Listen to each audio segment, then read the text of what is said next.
haja hoje para tanto ontem.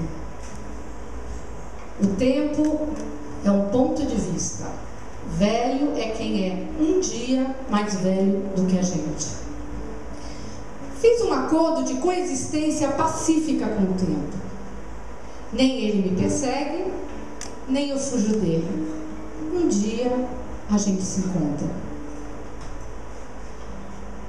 Eu não tinha este rosto de hoje, assim calmo, assim triste, assim magro.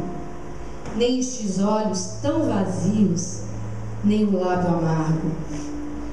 Eu não tinha estas mãos sem força, tão paradas e frias e mortas. Eu não tinha este coração que nem se mostra.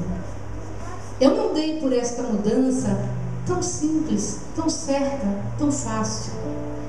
Em que espelho ficou perdida a minha face?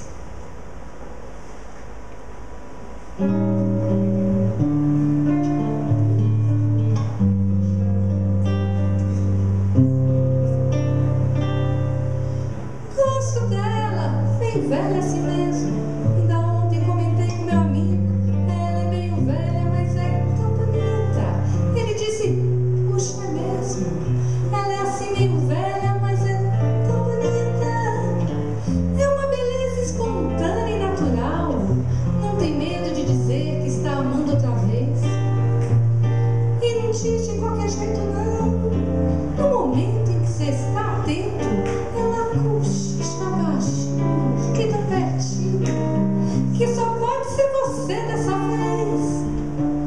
E essa nação é assim com todo mundo, grandalhona meio velha, mas uma musicante. E quando você menos espera, ela diz, estou livre outra vez. Gosto dela, meio velha assim mesmo. Ainda ontem comentei com meu amigo. Ela é mais velha, mas é tão bonita. Ele disse, puxa, é mesmo. Ela é assim meio velha, mas é tão bonita. É uma beleza espontânea e natural. Não tem medo de dizer que está amando outra vez. E não diz de qualquer jeito não. No momento em que você está atento, ela cochicha